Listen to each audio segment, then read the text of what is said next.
एक बार की बात है। ईशा नाम की एक लड़की थी। उसे शॉपिंग करना बहुत पसंद था। उसे जब भी अपने काम से छुट्टी मिलती और मौका मिलता, वो शॉपिंग करने निकल जाती थी, और वो भी अपनी सहेली श्रेया को लेकर।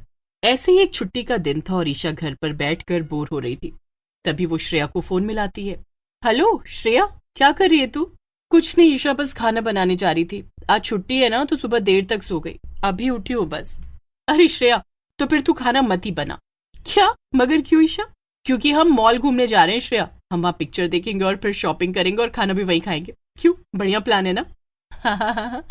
हाँ ईशा, एकदम बढ़िया प्लान है। ये प्लान बताकर तो तूने मुझे खुश ही कर दिया। तो फिर जल्दी से तैयार हो जा श्रेया। मैंने तो फिल्म की टिकट्स भी बुक कर दिए। जल्दी मुझे मॉल में मिल। फिर क्या था, श्रेया और ईशा थोड़ी देर में मॉल में मिलती हैं और दोनों पॉपकॉर्न खाते खाते फिल्म देखने लगती हैं। लेकिन अभी फिल्म आधी ही खत्म हुई थी कि उन्हें बाहर से कुछ शोर सुनाई देता है। अरे ये क्या ईशा, ऐसा लग रहा है जैसे बाहर बहुत सारे लोग चिल्ला रहे हो। हाँ, मगर कौन चिल्ला रहा है और क्यों? पिक्चर का सारा मजा किरकिरा हो रहा है। ये मॉल वाले क्या कर रहे हैं? इन लोगों को रोक क्यों नहीं रहे हो? इनकी वजह से हमारी छुट्टी खराब हो रही है ना। अरे बस बस, इतना भी क्या भड़क रही है तू? थोड़ी देर में शायद शोर बंद हो जाए।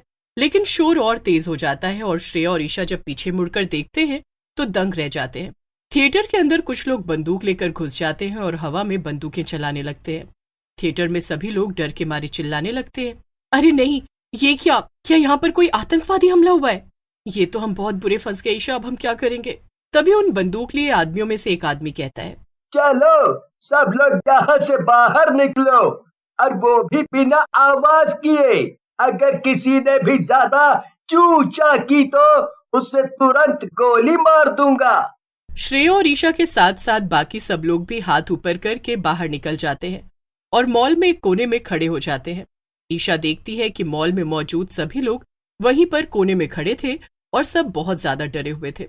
तभी वहां पर वो सारे आदमी आ जाते हैं जिनके हाथ में बंदूकें भी थी, और अब ईशा सब कुछ समझ चुकी थी। वो मन ही मन सोचती है, अच्छा जरूर ये लोग आतंकवादी हैं और उन्होंने इस मॉल पर हमला कर दिया है। लेकिन लेकिन लेकिन मुझे हार नहीं माननी चाहिए। मुझे इन सब मासूम लोगों को बचाने की कोशिश करनी चाहिए, और वैसे भी मुझे इतनी जल्दी मरना नहीं है, और इन निकम्मे आतंकवादियों के हाथों तो बिल्कुल भी नहीं। ईशा धीमी आवाज में श्रेया से कहती है, श्रेया मुझे लगता है कि ये सब पक्का आतंकवादी हैं और यहाँ मॉल में हमला हो गया है। अरे वो तो मैं भी समझ गई हूँ ईशा, मगर तू बोलना बंद कर। तूने सुना नहीं, उन लोगों ने चुप रहने को कहा है, वरना बोलने की वजह से हम ही सबसे पहले मारे जाएंगे। नहीं नहीं श्रेया, हम हार नहीं मान सकते। हमें इन्हें किसी तरह से भटकाना चाहिए ताकि हम सब लोगों को लेकर उस दरवाजे से मॉल से बाहर निकल सके। ये सुनकर श्रेया हैरान हो जाती है। ईशा, तेरा दिमाग खराब है क्या? वो आतंकवादी हैं और यहाँ कोई फिल्म नहीं चल रही कि हम उनको भटकाएंगे और वो मासूमों की तरफ भटक भी जाएंगे और हम सब बाहर निकल जाएंगे। तू ये फालतू की हीरोगिरी मत कर, वरना सब के सब मारे जाएंगे। श्रेया की ऐसी बात ईशा के दिल पर लग जाती है। अब वो ठान लेती है कि अकेले ही सबको आतंकवादियों से बचाएगी। ठीक है श्रेया, मुझे तेरी मदद नहीं चाहिए, मैं अकेले ही सब कर लूंगी। तू यहीं बैठी रह और इंतजार कर कि अगली गोली तुझे कब लगेगी, क्योंकि यहाँ तो ऐसा माहौल है कि कभी भी किसी को भी मारा जा सकता है। अरे मगर ईशा, रुक जा, बेवकूफ मत बन। लेकिन ईशा श्रेया की बात नहीं सुनती और आतंकवादियों के सामने चली जाती है। एक आतंकवादी उसे आगे आता हुआ देखकर गुस्से में बोलता है, ए, तू यहाँ आगे कहाँ आ रही है?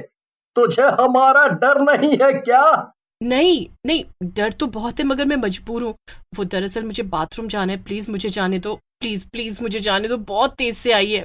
ये सुनकर दूसरा आतंकवादी कहता है, ओफो, ठीक है, चलो मेरे साथ। कितना बक बक करती है, लेकिन कोई भी चालाकी की तो अच्छा नहीं होगा। हम लोग बहुत ही ज्यादा खतरनाक लोग हैं। हाँ ठीक है, समझ गई, बस मुझे बाथरूम ले चलो, फिर मैं चुपचाप बैठ जाऊंगी। आतंकवादी बंदूक तानते हुए ईशा को बाथरूम तक ले जाता है और बाहर खड़ा रहता है। वहीं ईशा बाथरूम के अंदर जाकर सोचने लगती है, अब क्या करूं, अब क्या करूं? इसे यहाँ तक तो ले आई हूं, मगर अब आगे क्या होगा?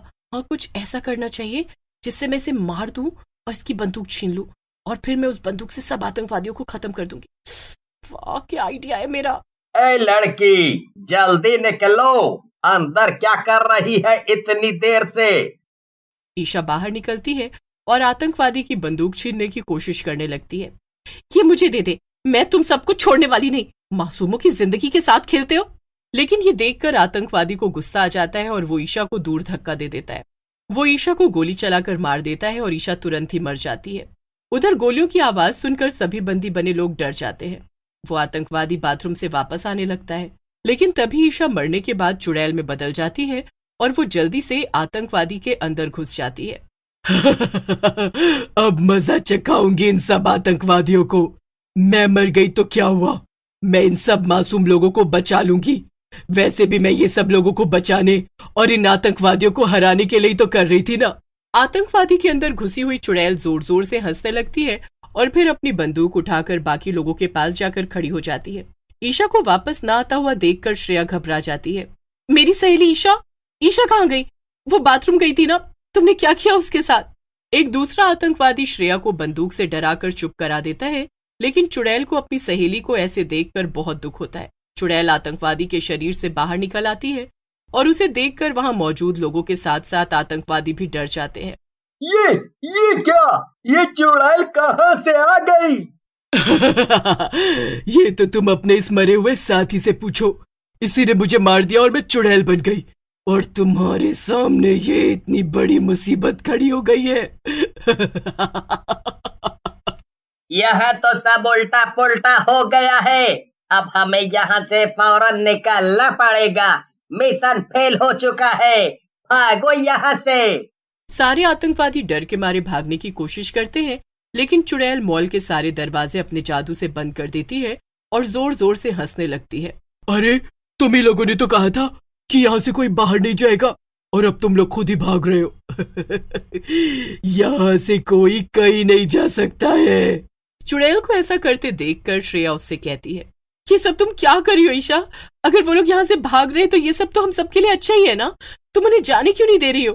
तू पागल है क्या श्रेया? वो लोग आतंकवादी हैं और यहाँ से तो डर कर भाग रहे हैं, लेकिन वो फिर से कहीं ना कहीं हमला करेंगे, इसीलिए मैं इन्हें नहीं जाने दे सकती हूँ। एक आदमी भीड़ में से बोल पड़ता है, ये तो तुम एकदम ठीक कह रही हो। इन्होंने हमें कितना डराया धमकाया और तुम्हारी जान तक ले ली। इन्हें ऐसे जाने मत देना। इन्हें इनके किए की सजा जरूर मिलनी चाहिए। बिल्कुल ठीक, इन्हें तो मैं छोड़ूंगी नहीं। ठीक है, तो अब अगर हम यहाँ से नहीं जा पाएंगे तो फिर हम जो करने आए थे वो करके ही मरेंगे। इतना बोलकर सभी आतंकवादी एक साथ गोलियां चलाना शुरू कर देते हैं। ये देखकर लोग डर जाते हैं और यहाँ वहां भागने लगते हैं, मगर तभी चुड़ैल को गुस्सा आ जाता है और वो सभी आतंकवादियों की बंदूकें छीन लेती है और उन्हें तोड़ देती है। बहुत हुआ तुम लोगों का नाटक, अब मैं तुम्हें मार डालूंगी। श्रेया एक पिलर के पीछे छुपकर ये सब देख रही थी, लेकिन तभी उसे एक विचार आता है। वो जल्दी से अपने फोन से पुलिस को बुला लेती है। चुड़ैल उन सबको मारने वाली थी कि तभी श्रेया उसके सामने आ जाती है और उससे कहती है, पागल मत बनो ईशा, इन्हें मारने से हमारा कोई फायदा नहीं होगा। तो तुम क्या चाहती हो, मैं इन्हें जाने दूं और दूसरों की जान लेने दूं? नहीं, मैं ऐसा बिल्कुल भी नहीं कह रही हूँ। मैं तो बस इतना कह रही हूँ कि इन्हें मारने के बजाय तुम पुलिस के हवाले कर दो, वही इनकी सही जगह है। पुलिस इन्हें पकड़कर इनसे सब सच उगलवा लेगी कि इन्होंने कहाँ कहाँ कितने जुर्म किए हैं, और तो और इनके ऊपर कौन कौन है उसका भी पता लगवा लिया जाएगा। ऐसे ही हम इन्हें रोक सकते हैं, वरना इन्हें मारकर भी कोई फायदा नहीं होगा। चुड़ैल श्रेया की बात ध्यान से सुन रही थी और फिर कहती है, हाँ तुम एकदम ठीक कह रही हो, ऐसा करना ही सही फैसला होगा। तुम हमेशा से मुझसे ज्यादा समझदार रही हो मेरी दोस्त, और अगर मैंने तुम्हारी बात मानी होती तो शायद मैं आज जिंदा होती। नहीं, ऐसा मत सोचो ईशा, तुम्हारी बहादुरी की वजह से आज हम सबकी जान बच पाई है, वरना तो ये आतंकवादी हम सबको मार ही देते। तुम बहुत बहादुर हो मेरी दोस्त, और मुझे तुम पर गर्व है। चुड़ैल ये सब सुनकर खुश हो जाती है। तभी वहां पर पुलिस के सायरन की आवाज आती है और पुलिस अंदर घुस आती है। सामने का नजारा देखकर पुलिस वाले भी हैरान हो जाते हैं। तभी श्रेया आगे आती है और कहती है, मैंने ही आप लोगों को फोन करके बुलाया है। इन आतंकवादियों ने मेरी सहेली को मार दिया है और वो चुड़ैल बन गई है। आप इन लोगों को गिरफ्तार कर लीजिए। पुलिस वाले तुरंत सभी आतंकवादियों को गिरफ्तार कर लेते हैं। उनके जाते ही चुड़ैल को भी मुक्ति मिल जाती है, और अगले दिन सारे शहर में ईशा के नाम की वाहवाही होने लगती है कि कैसे उसने अपनी जान देकर कई लोगों को आतंकवादियों के हमले से बचाया।